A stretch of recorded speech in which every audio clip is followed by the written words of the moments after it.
Hello YouTube. This is the follow-up or second part to my Benchmade large Griptilian Tanto. Oops, that's my buddy's knife. If you watch the first part, you'll know that he broke the tip off while prying open the door and gave it to me, hoping I could put a little love on it. Now Benchmade has Life Sharp. He probably could have sent it into him. They probably wouldn't have called it too much abuse. He could have played the police officer card and probably had him sharpen it out even if they did. But he brought it to me and asked me if I could do anything with it. I figured there wasn't a lot I could do wrong to it at that point. So I broke out the old Lansky sharpener system. A lot of people call this sharpening for idiots because with the steel guide you can pick your degree and it doesn't take a whole lot of skill. I still think these take a little bit of skill if you want to put a proper edge on a knife. I mean, you can get it sharp, but if you want to put a proper edge on a knife, it still takes some time. So I started out with this stone.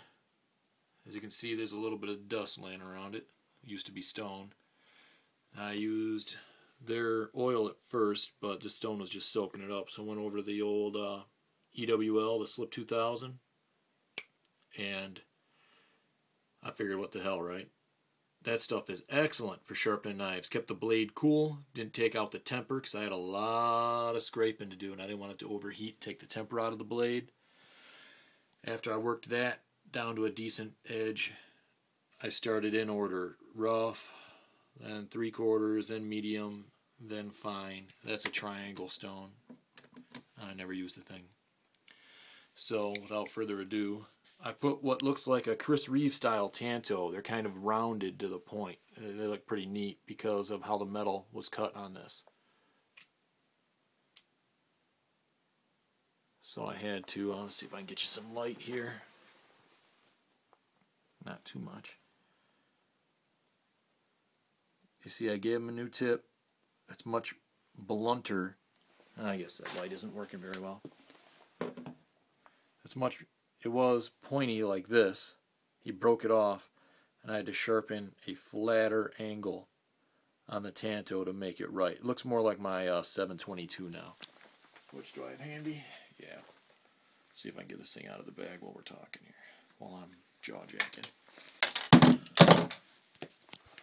722 is a pretty blunt Tanto, but it's still pointier than that now, I guess. This was shaped more like that to a proper point, and he broke it off to about there. Well, I'd say there. And I had to take all that off. So now, see if I can get the right angle. It's not easy to do with that thing catching the light.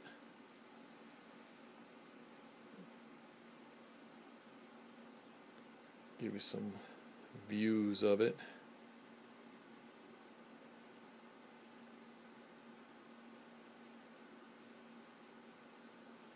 Not too bad for a knife that was otherwise wrecked. I think it looks pretty good. You see, it's a long bevel on it, but if you take it out of the light, it looks okay. It's just that the bevel is so long, like a Chris Reeve Tanto cut, because the metal is so much thicker there at the top where he broke it off. That's how the bevel had to work. What I well, let me think here, convex. I convex ground it a little bit. It looks pretty flat, but I stroked it quite a while. See if I can get you a picture of the edge here. Not going to focus. I kept it nice and in the middle. Everything stayed pretty even. I touched up his edge here so it would flow into that heavy convex edge Tanto point. And then I touched up the other side, of course, polished it a little, and you can see how it flows into that heavy convex Tanto.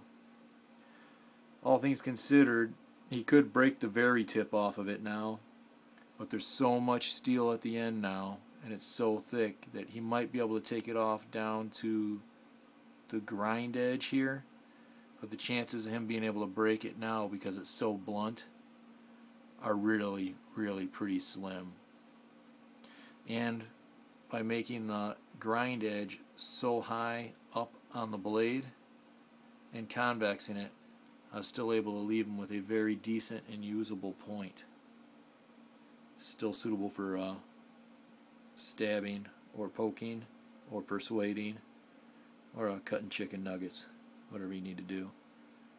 My camera doesn't really show that very well, but I was able to get him a point back that is very, very usable. So, all that said, if you break your knife, don't go sell it at the pawn shop. Don't take it to the gun and knife show. Don't stick it in a drawer and neglect it, especially if it's the knife you like and that you use every day. Put a little love into it. Altogether, 30 minutes. I probably could make it prettier. It's not mine, just helping a buddy. I gave it my all. I'm going to put a little of that Slip 2000 on the action because I don't think he's ever cleaned this thing. It still flips, but can't go wrong with the Benchmade axis lock. 154 cm steel was able to be brought back to a beautiful edge and a nice beautiful point.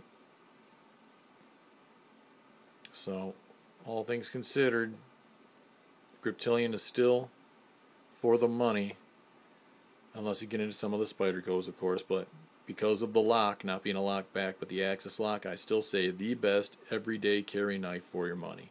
Whether it be the small Tanto like I have, or this beast of a knife that my buddy broke and I was now able to salvage. Alright, YouTube, be good to your blades, they'll be good to you. You're not too good to them, you'll see what'll happen. Take care.